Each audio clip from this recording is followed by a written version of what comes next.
Bien, el primer número que tienen ahí ustedes, en el capítulo 6, que tiene como título La música sagrada, es el 112, que yo simplemente no soy un genio, ni mucho menos para los PowerPoint, así que perdónenme, es una cosa, pero más que rudimentaria esto.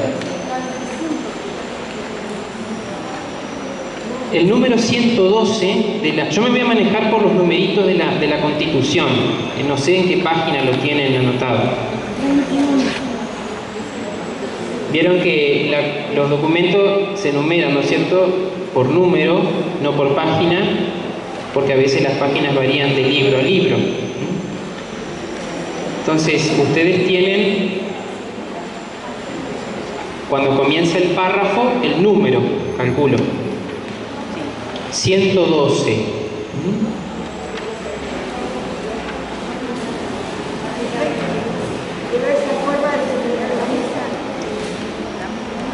No, a ver. Una cosa es la ordenación general del misal romano, que el padre me dijo también que se los había dado, ¿no? Eso es una cosa. Y después está la Constitución del Vaticano II, Sacrosanctum Concilium. Son dos documentos distintos. Fíjense bien en la fotocopia.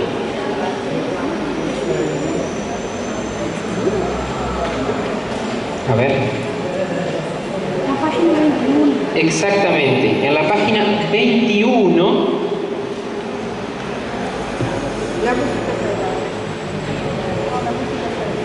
Dice capítulo 6, la música sagrada. Dignidad de la música sagrada. ¿Lo encontraron? Bien. Bueno, yo no lo voy a leer a los números de este capítulo. Simplemente quiero compartir lo que subrayé de cada número, ¿no? Entonces, SC significa Sacrosanctum Concilium, 112. Un primer punto que destaco ahí del primer párrafo de ese número es: la música sagrada sobresale entre las demás expresiones artísticas. Ustedes fíjense que la Constitución pone en el capítulo 6 la música sagrada y en el capítulo 7 el arte, dice, y los objetos sagrados, ¿no? Una persona perito en música me dice: esa división está mal, Jorge. ¿Por qué les parece que puede estar mal? Poner en el capítulo 6 la música y en el capítulo 7 el arte. Porque la música es arte, ¿no? Entonces, según nos han enseñado en lógica, la división se hace bajo el mismo aspecto, ¿no? La razón, y acá es una interpretación personal, así que es discutible, es lo que dice precisamente el número 112. Como sobresale entre las demás expresiones artísticas, la pintura, la escultura, la arquitectura, ¿no?, la Sacrosanctum Concilium, y esto vale un voto, es mi opinión, la ha puesto en un capítulo aparte, ¿no?, para destacar precisamente su importancia, ¿no? Bien. Después continúa el número hablando de que los cantos sagrados han sido alabados y cita tres fuentes que son fundamentales. La Sagrada Escritura pone dos textos del apóstol San Pablo, donde el apóstol nos dice que cada vez que nos reunamos cantemos con alegría, y también que la palabra de Dios habite en nosotros con toda su riqueza precisamente a través del canto. Después los santos padres, que son los santos maestros de la Iglesia de los primeros 5 o 6 siglos de la vida de la Iglesia, destacamos junto con el texto y también con el catecismo a San Agustín, con esas dos famosas frases, ¿no? El que canta bien ora 2 veces, ¿no? Y también él cita un antiguo proverbio que dice: cantar es propio del que ama.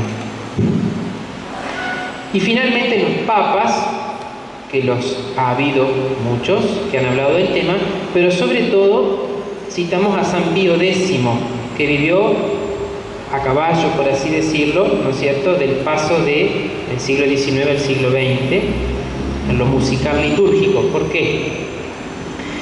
Porque, y acá tocamos un puntito también que el padre había puesto, que era el tema de la historia anterior y posterior de esta constitución, y sobre todo el tema de la música, porque es San Pío X el que se hace eco, o de alguna manera recibe también todo un movimiento litúrgico, en lo musical particularmente, que de alguna manera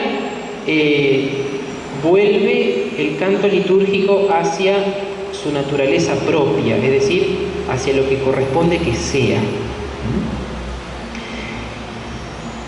Tiene un documento del año 1903 que después va a ser muy comentado, muy desarrollado. Después viene Pío XI, Pío XII, después del concilio va a venir también Pablo VI, Juan Pablo II. O sea, los papas han ido hablando, aunque sea en algunas circunstancias, sobre el tema, pero el que marca un poco el magisterio de los papas de estos últimos tiempos en la que es materia de música litúrgica es San Pío X. Y yo subrayé esa otra idea que aparece aquí también en el 112, que es que la música sagrada tiene una función ministerial, es decir, de servicio. Y en eso es en lo que San Pío X es como una especie de bisagra en la tradición musical, por lo menos de los últimos siglos. Porque la música en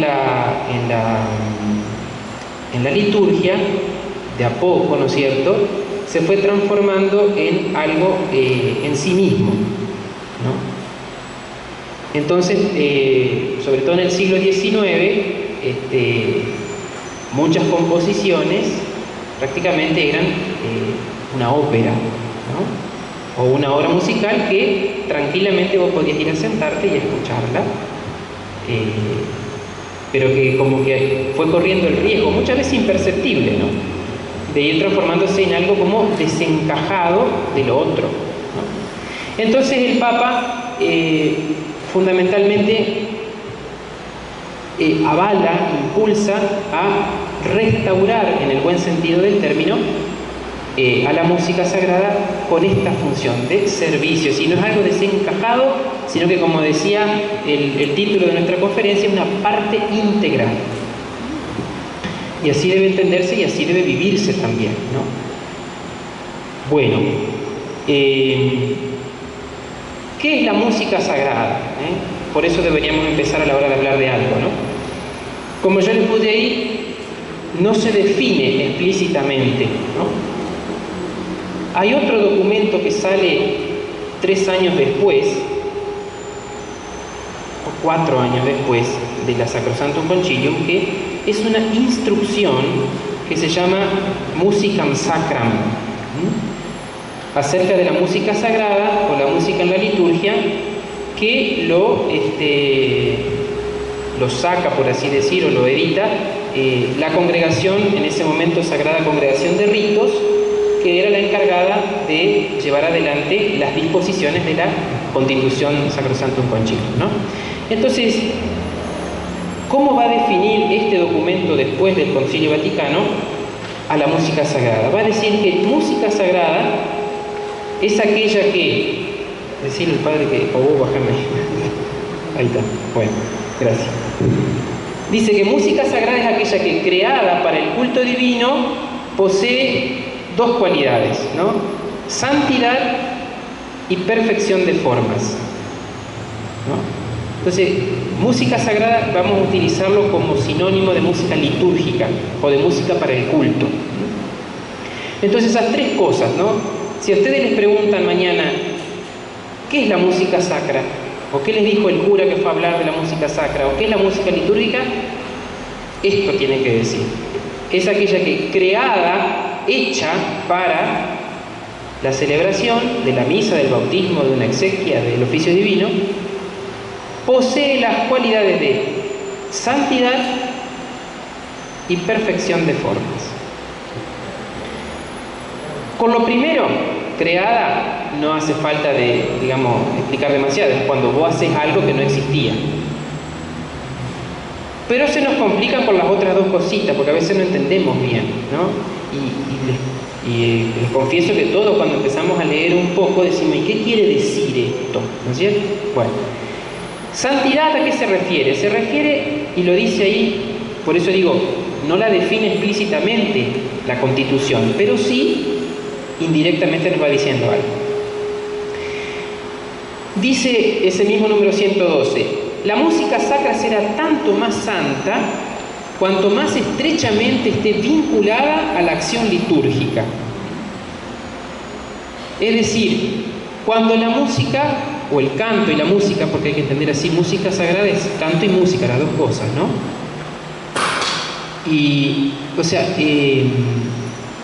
tiene que ver con, ¿no? Tiene que ver con.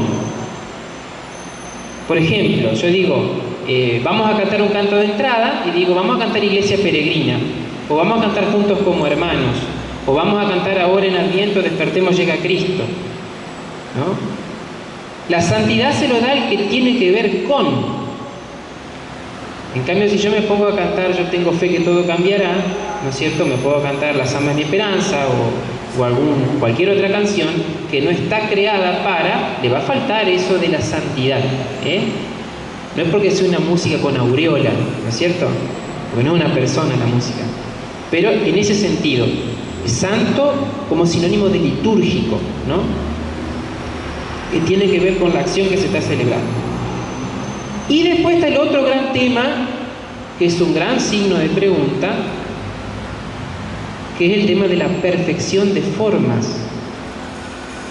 ¿Qué quiere decir la Iglesia cuando nos dice que la música litúrgica es la que tiene perfección de formas? Ahí entra todo lo que tiene que ver con el arte, que es todo un tema aparte que yo no lo voy a abordar ahora porque no sé, ¿no? Porque acá se necesita consultar a un filósofo del arte, a un teólogo del arte, y encima en una época cultural donde es todo cualquier cosa, que no sabemos de qué agarrarnos, ¿no? Entonces, digamos, no hay que decir, eso tiene perfección de forma, y eso no.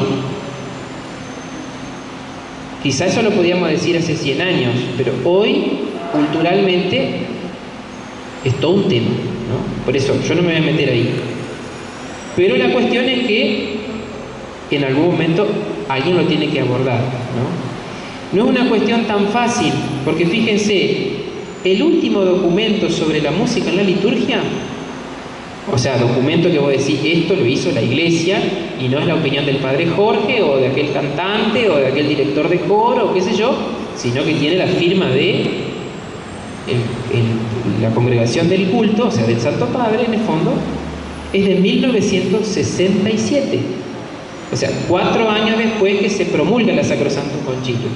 Y hablando, escuchando uno que por qué la cuestión está así, es que cada vez que se van a reunir para decir, bueno, a ver, vamos a avanzar en esto del canto litúrgico o de la música en la liturgia, es en lo que menos nos podemos poner de acuerdo.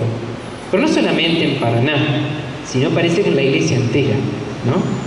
Bueno, pero esto tiene que ver también por el momento cultural que estamos viviendo, es decir, una época donde se necesita saber mucho y también, porque la música es liturgia, es culto, es pastoral, es vida de la Iglesia, hacer esa conexión, ¿no? Entre la vida, lo que el Espíritu va diciendo y también lo que se va estudiando. Bien, entonces música sagrada creada que posee la cualidad de santidad y perfección de formas. Esa sería la definición que está en esa otra instrucción que se llama Musicam Sacra. Lo que sí da es cuál es su fin, y es la gloria de Dios y la santificación de los fieles, ¿no? Que es la finalidad de toda la liturgia, ¿no? ¿Para qué cantamos en misa? Para dar gloria a Dios, ¿no? Y es más, yo podría cantar en misa como cura celebrando solo y tiene sentido, porque estoy dando gloria a Dios, ¿no? Y ese canto, también cuando es hecho realmente desde la vivencia profunda, ¿no es cierto?, de fe, es canal de gracia, es decir, comunica la santidad, da al Espíritu Santo, ¿no? Por eso es algo, como dice la Constitución, algo integral, ¿no? Es parte de. Después viene el segundo número, el 113, que yo lo sinteticé en dos expresiones. La liturgia, dice, es más liturgia cuando se celebra con canto. No es que la misa cuando no se canta es inválida y la que se canta es válida, pero como que es más, ¿no? Es como que yo tengo un pimpollo y ese pimpollo se abre, ¿no? Cuando se canta en misa es como que está más plena, ¿no? Esa flor. Y lo otro es, que también lo dice aquí la Constitución, ¿qué lengua debe usarse para cantar en la liturgia? No sé si en algún momento tocaron el tema de la lengua litúrgica, pero dice, la lengua, digamos, oficial del rito romano es el latín. Pero se puede usar el latín y todas las otras lenguas que existen en el mundo. Así que, si yo tuviera que sintetizarlo, digo todas. Por supuesto, después hay que ver en concreto los criterios y demás, pero si es porque lengua debe usarse, se usan todas.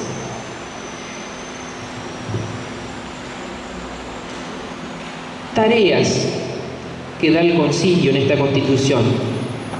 Dice, conservar y fomentar el tesoro de la música sacra. Ustedes saben que desde que Jesús comió la última cena hasta hoy se ha cantado en la liturgia, ¿no? Así que son 2000 años de tesoro, dice la Iglesia, ¿no? Donde, pasando por todos los géneros, todos los estilos, todas las tierras, todos los continentes, es como una gran biblioteca, por así decirlo, que hay, ¿no es cierto? Entonces la Iglesia quiere que nada se pierda, que todo se conserve y se fomente, es decir, se conozca, se difunda, se practique, se estudie. Después dice también que hay que promover las Scholae Cantorum, le puse la traducción ahí, escuela de cantores, lo que nosotros le llamamos coro, que es, digamos, propiamente el que en toda la asamblea litúrgica tiene la misión o la tarea de hacer apunta, ¿no es cierto?, en el cultivo, en el fomento y también en llevar a la práctica, digamos, la animación del canto litúrgico. Y después la tercera es procurar la participación activa de la comunidad de los fieles, es decir, hacer que toda la persona y toda la asamblea esté metida adentro de la celebración, particularmente en este ámbito del canto. El otro número, el 115, dice que hay que darle importancia al cultivo de la música en todas las instituciones educativas de la Iglesia, ¿no? Desde las escuelas primarias, podemos decir parroquiales, hasta en el seminario, ¿no?, en la universidad. O sea, en todos lados es deseo de la Iglesia que se le dé importancia al cultivo de la música. También que se forme a los músicos, a los compositores y a los cantores, ¿no? No es que yo sé cantar, tengo aptitud para la música y ya estoy listo para hacer un canto de entrada, un canto de ofrenda. Tengo que formarme, ¿no? Y la tercera es recomendación de crear institutos superiores de música, que se desprende de eso anterior. O sea, tendríamos que tener, ¿no es cierto?, una escuela donde podamos formarnos.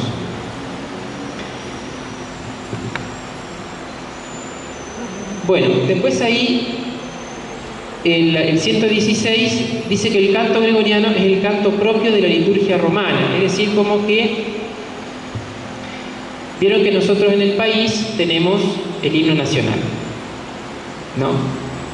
Y el himno nacional, teóricamente, debería saberlo uno de Jujuy y uno de Ushuaia, ¿no? Y desde que empieza la escuela, deberíamos saberlo por lo menos. Ahora después, nosotros cantamos chamarrita, los otros cantan samba, los otros cantan chacarera, los otros cantan vidala. Bueno, si nos ponemos a analizar el mapa folclórico del país, hoy en día sabemos muy poco de eso, ¿no es cierto?, por lo menos mi generación. Entonces digo, el canto gregoriano sería como el himno nacional, ¿no?, de la Iglesia. Todos mínimamente algo de eso deberíamos manejar, ¿no?, como para decir, somos, digamos, católicos, ¿no es cierto? A eso se refiere cuando dice canto propio. Propio no es lo mismo que exclusivo o único. Después el otro número, haciéndose eco de la anterior afirmación, dice que hay que completar, dice, la edición típica de los libros de canto gregoriano y hacer ediciones que contengan modos más sencillos. Y ahí vuelvo a San Pío X. San Pío X, en su momento, ustedes saben que, como les decía, imperceptiblemente, o sea, hay miles de causas, ¿no es cierto?, que no es en este momento el momento de analizarlas, pero como que el tema de cantar en la iglesia, de tocar los instrumentos y demás, se fue haciendo algo cada vez tan particularísimo, que realmente, sobre todo en Europa, ¿no?, se fue transformando como una especie de espectáculo, ¿cierto? Uno cuando se pone a escuchar una misa de Bach, o una misa de Mozart, o una misa de Beethoven, una misa de Verdi, o una misa de todos los compositores, a veces duran hasta una hora. Capaz que estuvieron 20 minutos cantando el Señor ten piedad, o 30 minutos cantando el Gloria, ¿no? Si hacemos una misa así ahora, claro, presidiría yo y a lo mejor algún músico me acompaña, ¿no es cierto? Pero digo, se necesitaba una orquesta sinfónica, un coro, a 2 coros. Las iglesias tenían tribunas, entonces un coro estaba parado allá, el otro allá, se contestaban, había uno en el fondo. O sea, era realmente, la iglesia era un lugar, o sea, la belleza espectacular, ¿no? Y no dudamos tampoco del sentido de fe de los que la hayan compuesto. Pero el tema es que, claro, como cuando uno se va embalando con algo y te tienen que tirar la piola, vení un poquito para acá, se te está yendo la mano. Viste, cuando le gusta algo, se embala, y por ahí pierde la dimensión del resto de las cosas, ¿no? Entonces a la música un poquito le fue pasando eso. Entonces, ¿qué pasa? Hay todo un movimiento, sobre todo en Francia, los monjes de Solesmes, esa abadía, que fue de a poquito estudiando toda la tradición gregoriana, y fue como restaurando eso que había quedado un poquito como aplastado por la música coral, por la música sinfónica, por los movimientos del Renacimiento, el Barroco, el Romanticismo, el Clasicismo, etc., ¿no? Entonces San Pío X, bueno, dice, vamos a acomodar un poco la cuestión, se nos está yendo de la mano.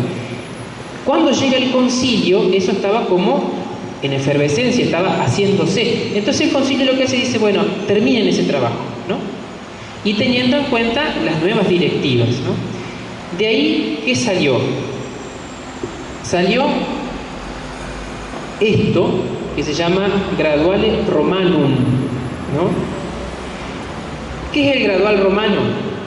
El Gradual Romano es el cancionero oficial de la liturgia romana, ¿no? No podemos dudar de que lo que está acá es litúrgico, ¿no?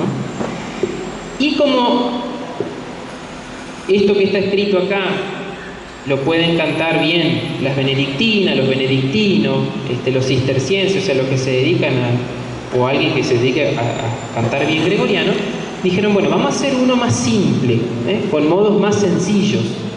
Entonces hicieron el Graduale Simplex, ¿no? ¿Qué es? Una simplificación de lo que está acá. Por supuesto, esto se lo voy a ir pasando para que lo vayan viendo. Ni yo estoy en condiciones de poder cantarlo en este momento, se trata de estudiar un poco. El gradual tiene toda la melodía, es gregoriana, y el texto está en latín, ¿no? Acuérdense, la Constitución legisla para toda la Iglesia, entonces estas cosas las tiene que tener en cuenta, ¿no? Bien. Padre, un poco, por ejemplo, como la abadía de Victoria, una cosa así. Exacto. Ahí sí, más o menos. Sí. Por ejemplo, si uno va a misa al monasterio benedictino de María Luisa, el canto de entrada, de comunión, el santo, cordero y todo lo que hacen las hermanas cuando se canta está en ese libro, ¿no? Bueno, ya después vamos, le digo como adelanto, ¿qué recoge ese libro? ¿No? Después ustedes lo van a trabajar, digamos, en el taller.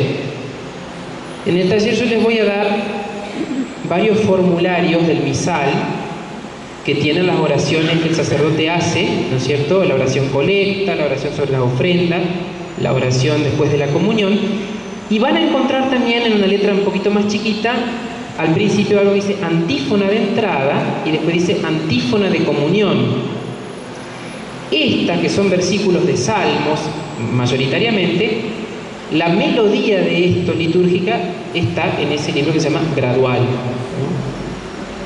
De alguna manera, lo digo de paso también, eso que nosotros tenemos que hacer cada vez que vamos a preparar los cantos de misa del domingo, que es sentarnos a ver qué hacemos, por eso ahora después lo vamos a hacer,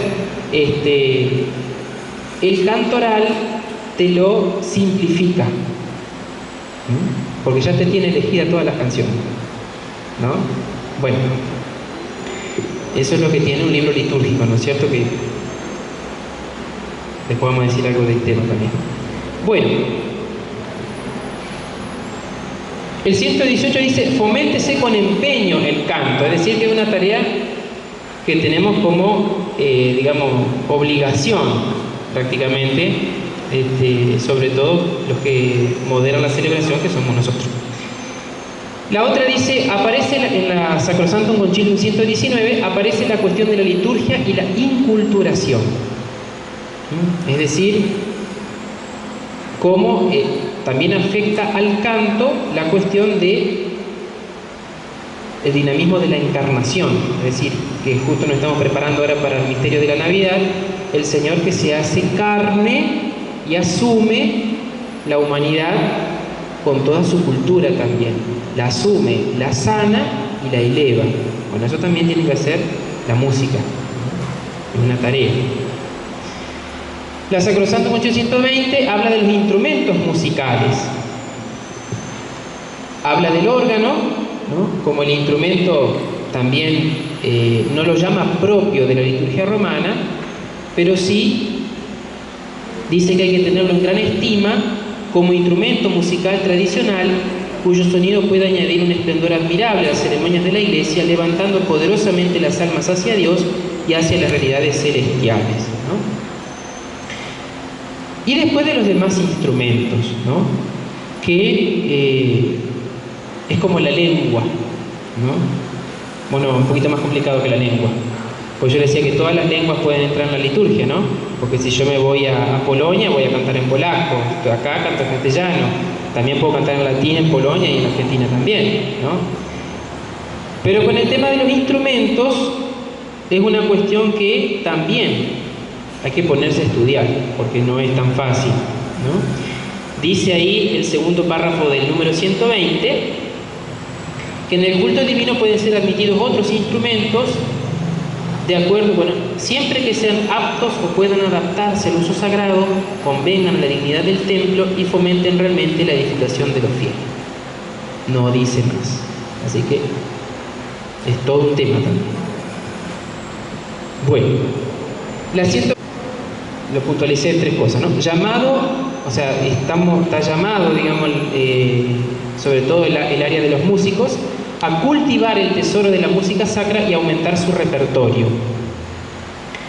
Después toca el tema de los textos, que dice, los textos deben estar de acuerdo con la doctrina católica y las fuentes principales donde debe inspirarse quien compone es la palabra de Dios escrita, la Sagrada Escritura, y las fuentes litúrgicas, es decir, las oraciones.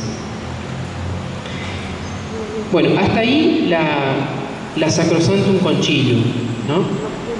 Como ustedes saben, toda la Constitución en el fondo es, chicos, pónganse a trabajar.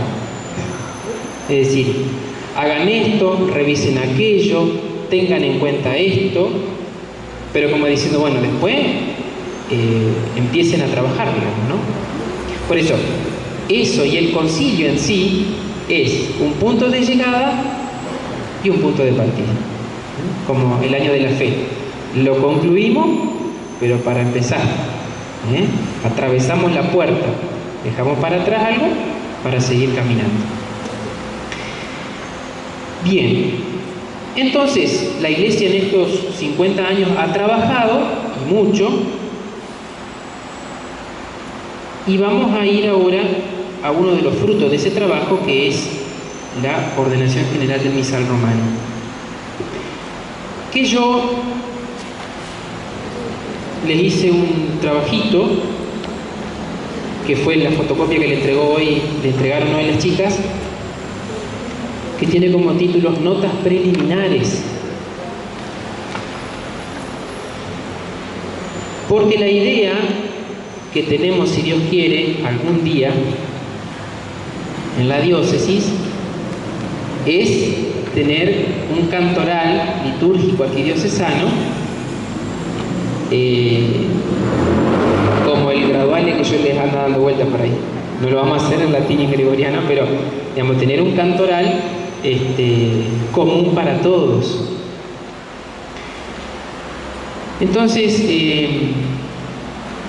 todo libro litúrgico tiene notas preliminares, es decir, tiene un cuerpo de páginas, una introducción que te va metiendo lo que viene en el contenido. No, bueno, esto quisiera ser, cuando Dios lo permita, la introducción a nuestro cantoral algún día. Bueno, tiene 30 números. Esos 30 números que tienen ahí, los 3 primeros están tomados del Catecismo de la Iglesia Católica, que habla de este tema. Y del número 4 al número 30 están todos entresacados de la ordenación general del misal romano, todos los puntos que en esa ordenación hablan de la Santa Misa y del tema del canto en la Santa Misa. ¿Qué hace la ordenación general y el catecismo?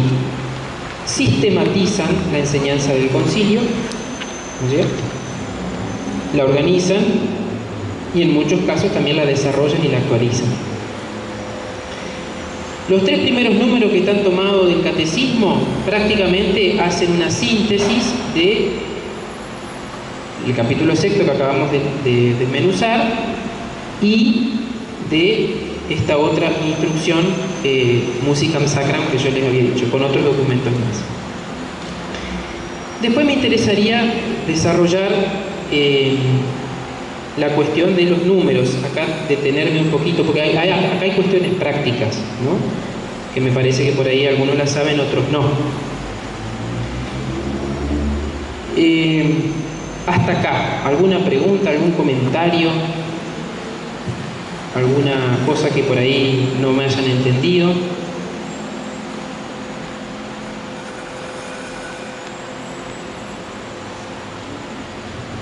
Si no, seguimos.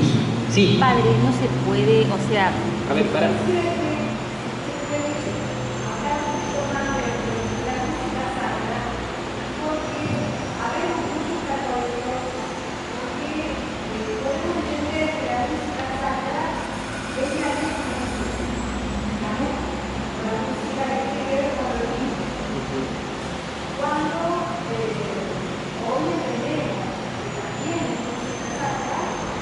Toda artista que ha sido inspirada por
Sí, tiene que ver con melodía, armonía, contrapunto, digamos, y eso contextualizado, que es el gran problema. Porque, digamos, como hay lugares diversos y la finalidad con la que se utiliza la música, hay que estudiarla en cada caso. ¿Para qué? Porque es como la unidad de cuerpo y alma. Bueno, puede decir el alma por acá y el cuerpo por acá. El hombre es una unidad. La letra y la melodía, que es lo más importante de todo, porque la armonía y el contrapunto tienen que ver con la melodía, ¿no es cierto? Sin melodía no. Entonces, las dos cosas hay que evaluarlas, sopesarlas, discernirlas, que es el gran término, para decir ahora esto sí o esto no, o por ahora no.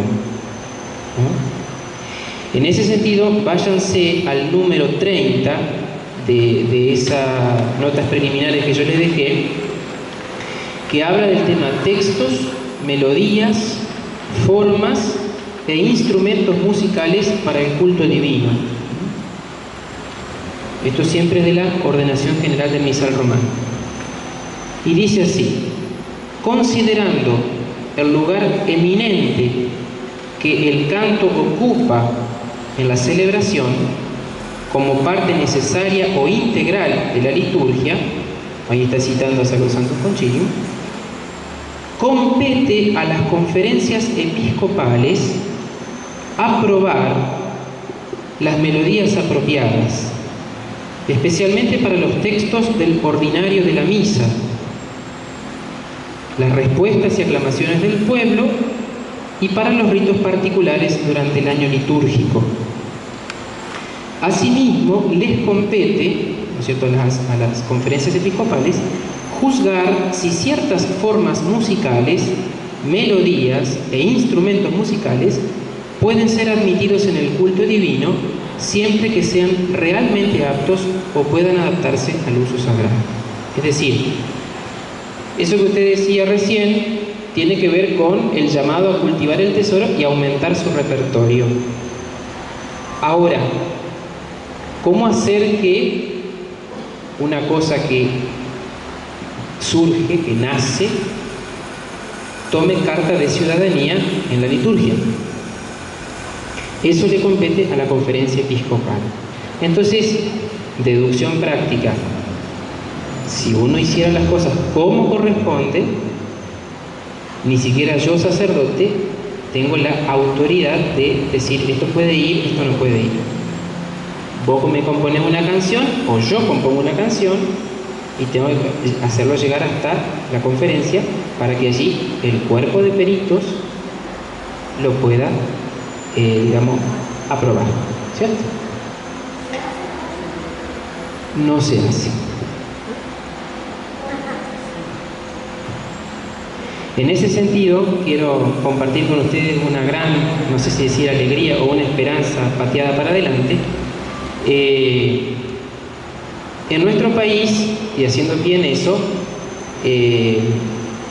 nosotros hemos tenido en el año 1955 el primer cantoral nacional hecho de esta manera, ¿no es cierto? Revisado, aprobado, ta. Después, en el año 81, tuvimos el segundo, ya después del concilio. Recién parece que en Pascua, esta mañana me comuniqué con un sacerdote que está encargado de esto en la conferencia episcopal, parece que va a ir a la imprenta la tercera edición.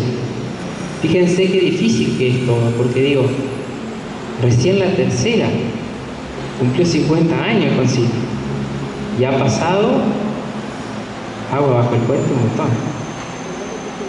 Entonces digo, vamos a ver qué es lo que sale ahora, ¿no es cierto? Que va a ser la base también para los cancioneros diocesanos. Después nosotros tendríamos que ponernos a trabajar en esto, ¿no? ¿Y por qué? Uno puede decir, ¿por qué tanto quickie con este tema? Porque hay un principio que dice en latín, lex orandi, lex credendi. Es decir, lo que yo rezo en la liturgia, o sea, las oraciones que están en el misal, o que están en el leccionario, o en el ritual, etc., son vehículo de la fe de la Iglesia. Lo que se canta en la misa o en todos los sacramentos también es, como parte integral de la liturgia, no puede estar diciendo algo que vaya en contra de la doctrina. Por ejemplo, yo me acuerdo una vez, me lo hizo ver un sacerdote, ¿no? ¿Vieron un canto que dice? Está bien, yo después no seguí profundizando, así que tampoco quiero ser taxativo con el juicio, pero dice, ¿cómo puedes tú orar enojado con tu hermano? O sea, diciendo, che, pero entonces no te escucha cuando vos vas a confesarte, antes de que vos recibas el perdón, no.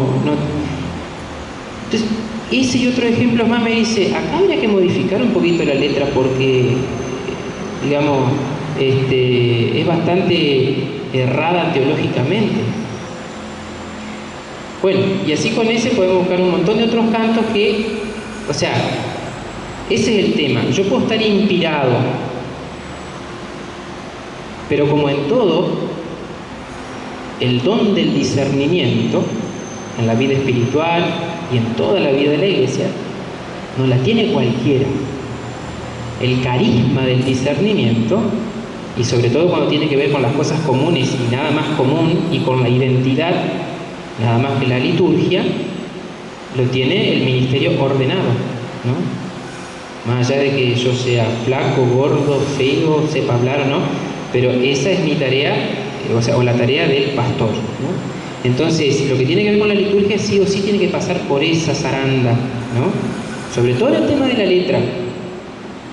Después la cuestión de la música, que es el gran problema, porque ahí estamos todos en la arena movediza, uno diría, bueno, concentrate en la letra y dejá la música de un lado, porque es una ensalada rusa eso. Pero fíjense, no, también la melodía hay que analizarla.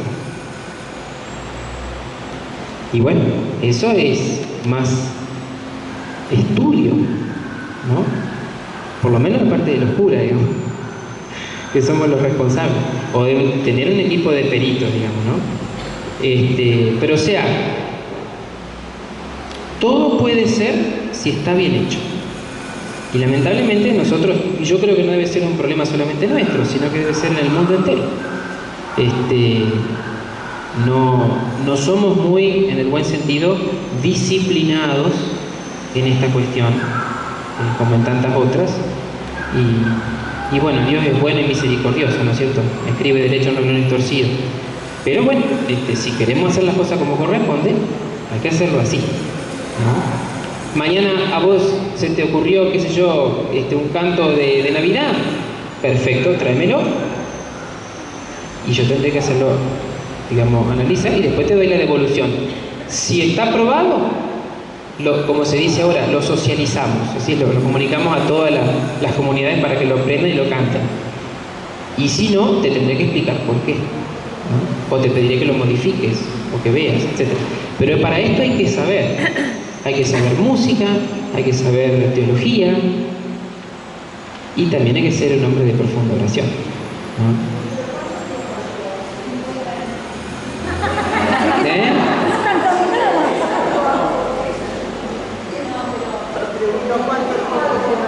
No, bueno, eso sí, si eso se hace bien, no debería llevar tanto.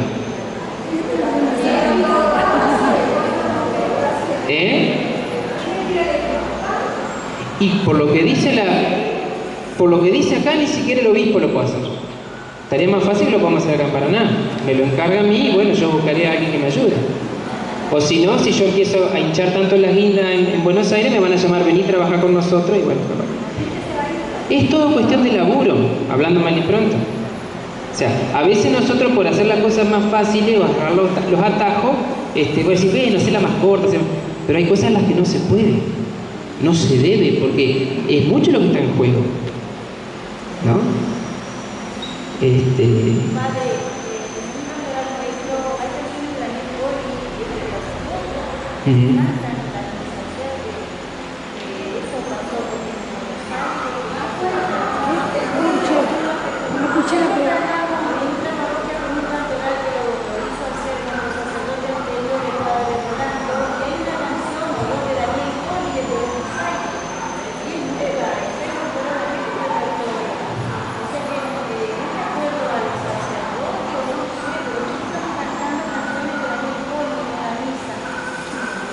Sí, no, bueno, por eso, yo ahora no tampoco quiero que nos pongamos a analizar punto por punto, porque en eso, digamos, hasta yo debería dejar de cantar, claro.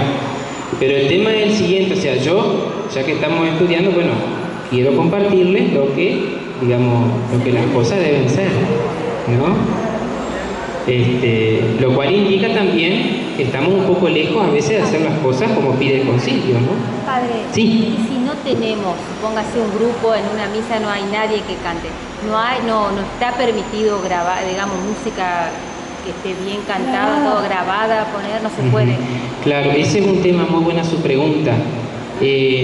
La señora pregunta, sí, la señora pregunta si en una misa, como lo solemos hacer en los casamientos, que también está mal, si no tenemos nadie que cante, o los que cantan son desafinados, o el cura no sabe cantar, o qué sé yo, poner algo grabado, un CD, un MP3 o lo que sea, ¿no es cierto? Y eso no se puede. ¿Por qué no se puede? Porque sería como poner un robot a dar la misa, o un lector electrónico con un audio en el ambón. Es decir, se pierde la vivencia de la liturgia y se pierde lo que decimos acá, en el primer número de Sacrosanctum Concilium, que es la función ministerial de la música y del canto. Es decir, tiene que ser de carne y hueso el que canta y el que toca. Para cualquiera de los ritos, ya sea para la misa, para una adoración. Supóngase que no haya nadie también en una adoración. Y usted hace toda la meditación para hacer adoración. Y entre intervalos, a lo mejor para entrar en profundidad con la oración, con una música grabada tampoco se puede hacer. A ver, si vamos estrictamente hablando, y le tendría que decir que sí. Porque todo lo que es, digamos, ¿cómo lo puedo explicar? Lo que es acción litúrgica, el canto cae dentro de eso, ¿no? Y sí, la adoración eucarística es una acción litúrgica, ¿no? Entonces, sí, teóricamente tendríamos que cantar o hacer silencio, o hacer intervalos, ¿no? Lo estoy sacando por deducción, ¿eh? No, pero yo le pregunto Porque, con respecto a lo mismo que usted dijo recién. claro. Si acá hay una persona que haga toda la meditación para hacer adoración, y para entrar un ratito en profundidad ponemos música grabada, no cantada por nosotros, sabemos cantar, no se puede hacer. Música sacra, por ejemplo, Sí. te eleva. ¿Qué pregunta? No, la señora decía si durante una adoración eucarística podemos poner música de fondo, mientras estamos rezando, como para sostener el silencio o ayudar, digamos, al clima, ¿no es cierto? Yo sí tengo que aplicar esto que dice acá, me parece que no. Me parece que no.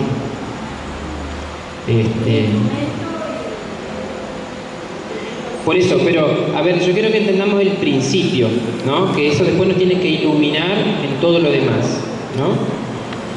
Es una función ministerial, y el ministro tiene que ser de carne y hueso. Por eso también, si vamos un poquito más adelante, la necesidad de la formación. Es decir, la Iglesia desea, es su deseo, que en todas las instituciones educativas de la Iglesia se forme para esto, ¿no es cierto?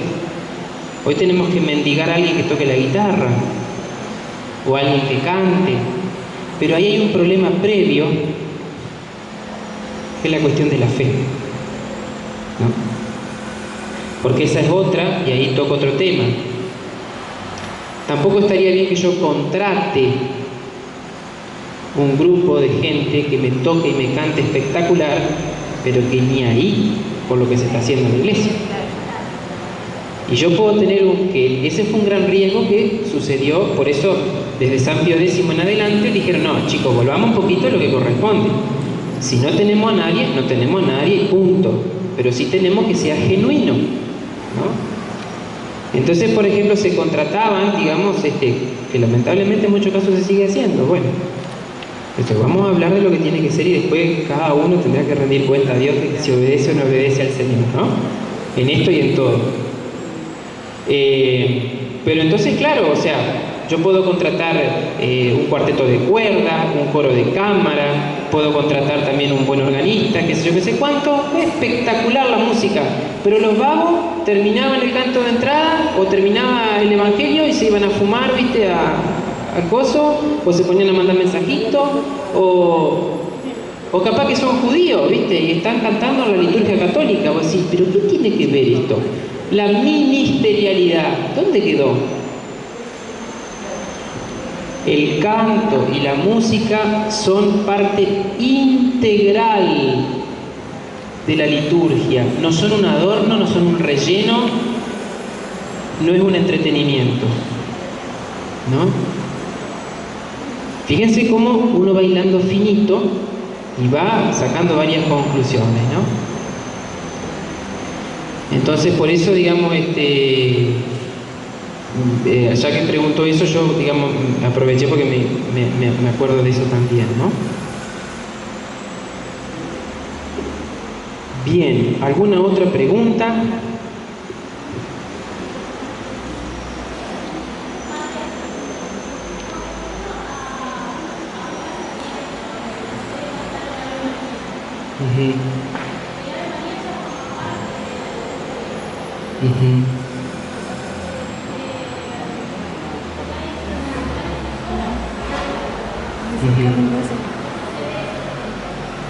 Sí, acá hay que distinguir dos cosas.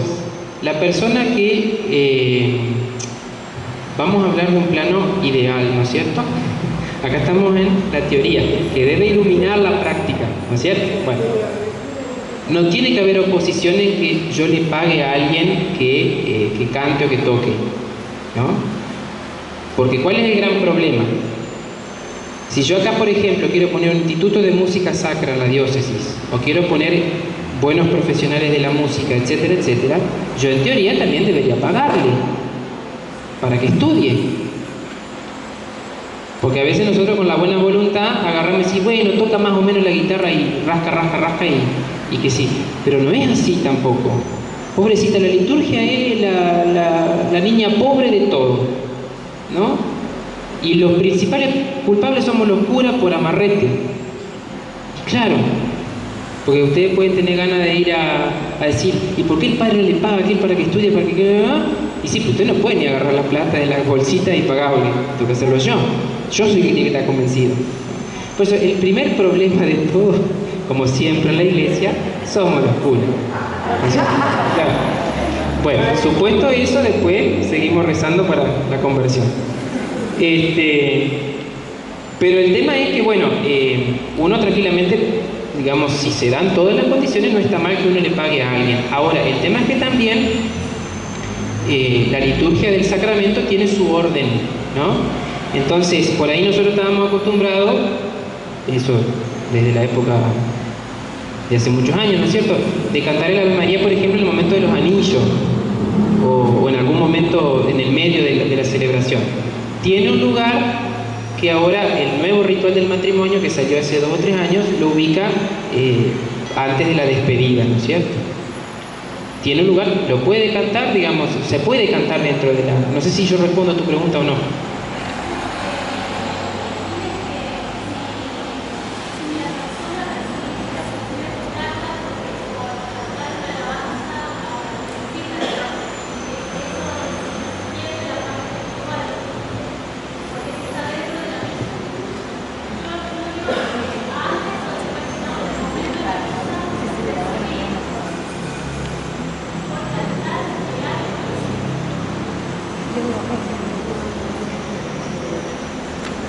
Ahí me dejaste tecleando.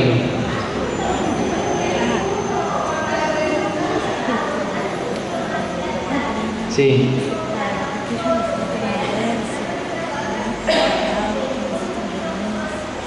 Sí. Sí.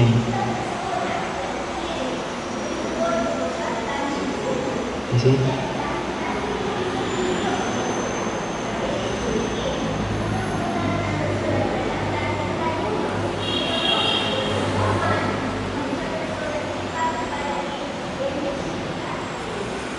Sí, la señora pregunta, o sea, si está bien pagarle a alguien para que te cante la Ave María en un casamiento, si no atenta contra el espíritu de la liturgia. Y la señora decía, sería lo mismo como pagarle a alguien que te arregle la iglesia para una primera comunión, que venga una florista y te lo arregle.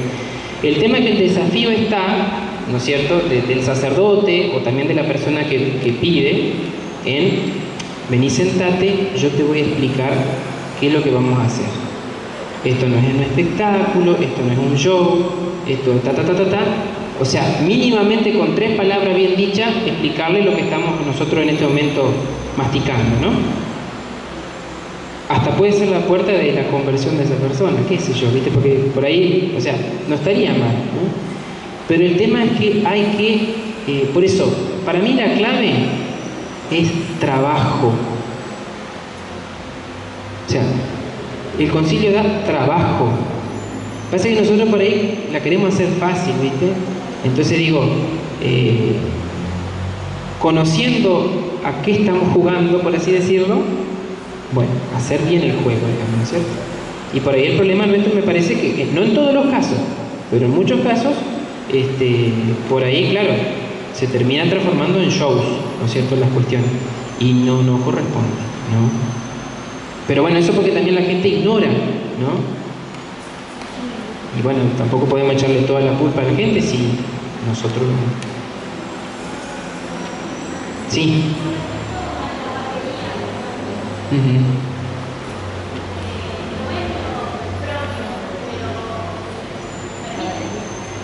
Y acá no dice que no se puede. Otros instrumentos. Sí. Pero bueno, por ejemplo, eso la conferencia episcopal no se ha expedido. No ha hecho un elenco de decir, esto va, esto no va.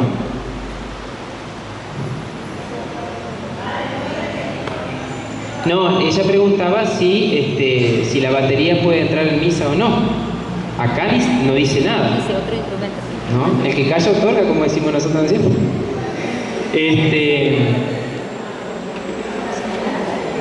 A la conferencia episcopal le compete decir cuáles son los instrumentos que son aptos y cuáles no. Hasta ahora no lo ha hecho, ¿no? Y bueno, ojalá algún día lo haga y diga todos o ninguno o este. Sí.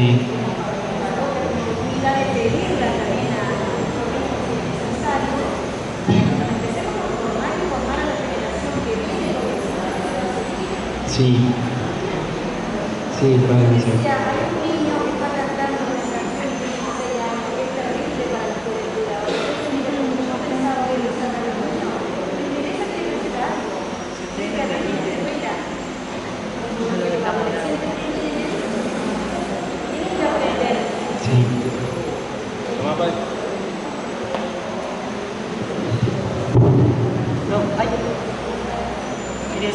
Si ustedes me permiten, yo sé que es un tema que suscita muchas preguntas, muchas dudas, pero tratemos de que las preguntas sean preguntas, breves preguntas para que el Padre las responda, no yo explicar lo que opino, ¿sí? Porque si no se nos va muy largo y creo que todos lo vinimos a escuchar del Padre.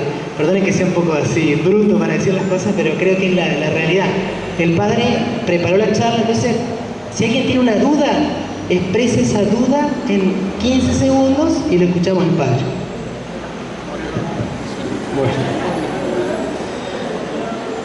Bueno,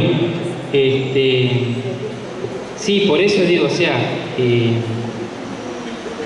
yo digo, una de las cosas que yo me la planteo también para mí, por eso digo, cuando repasaba un poco esto y lo estaba masticando, decía, tenemos que ver la forma, por eso también uno de los puntos, ¿no?, que teníamos en esta conferencia era sugerencias para cómo favorecer la participación, o sea, y cómo hacer también que se vayan enganchando también, ¿no es cierto?, los que vienen atrás nuestro.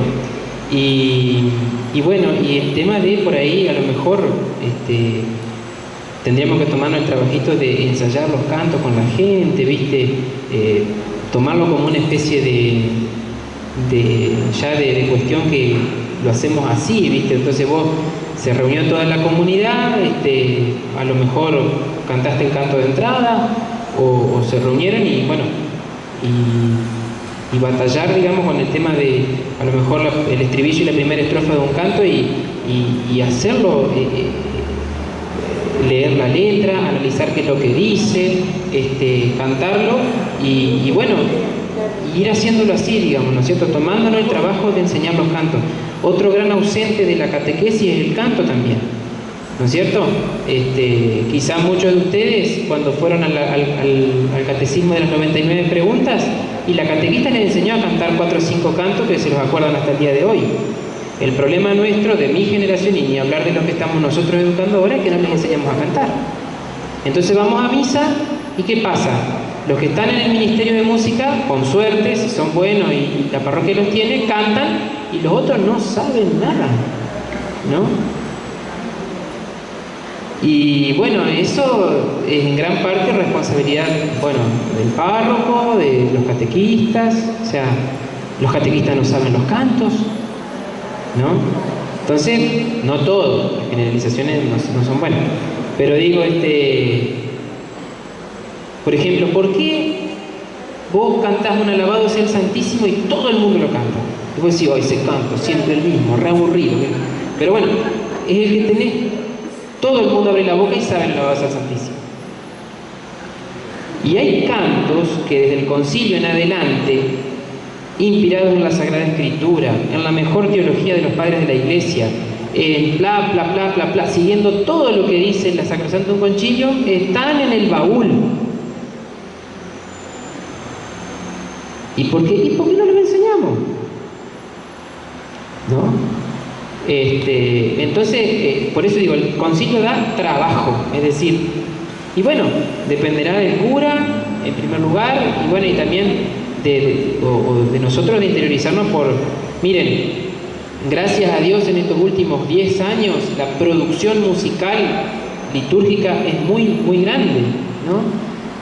Yo, por ejemplo, cuando uno va a San Pablo, o a veces va al arzobispado, por no decir cuando uno anda por otro lado, pero por lo menos las dos que tenemos acá en la diócesis, se han editado de vuelta los famosos Cantemos Hermanos con Amor del Padre Catena, que fue un sacerdote de Santa Fe, que con su grupo Pueblo de Dios hizo un trabajo enorme y muy bueno, ¿no? Los famosos 72 Salmos del Padre Catena, que es parte de su obra, y todo lo demás, bueno, digamos, están los CD, están el cifrado para la guitarra, está la línea melódica, están los libros, también tiene una página en internet, el Grupo Pueblo de Dios, donde han subido todo, incluso los audios, o sea que material para interiorizarse uno tiene, ¿no? Gracias a Dios, ¿no? Lo que pasa es que, bueno, por ahí como en todo, ¿no? Nos falta poner la barba en remojo un poquito y usar lo que tenemos, ¿no? Para lograr realmente que el pueblo de Dios cante en las celebraciones y sobre todo que cante la fe. Lex orandi, lex credendi, es decir, los misterios de la fe en Adviento, en Navidad, en Cuaresma, en Pascua, en el tiempo durante el año, en la fiesta de la Virgen, etcétera, lo cante. Y para eso tienen que saber los cantos, ¿no? Porque si no, lamentablemente estamos en Adviento cantando bien con alegría, o juntos como hermanos, cuando capaz que tendríamos que cantar Despertemos llega Cristo. Pero ¿qué pasa? Uno llega a veces a alguna comunidad y la gente no lo sabe el canto, pero porque nunca se lo enseñamos, ¿no? Entonces, bueno, es todo un examen de conciencia, en primer lugar nuestro, y también de los que por ahí, bueno, podemos dar una manito más en la comunidad para ir enseñando, ¿no es cierto? Bueno, yo quisiera que hagamos un trabajito ahora, si a usted le parece, padre.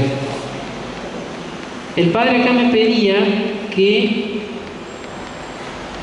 el taller tenga que ver con cómo elegir los cantos para una misa. De todas maneras, si usted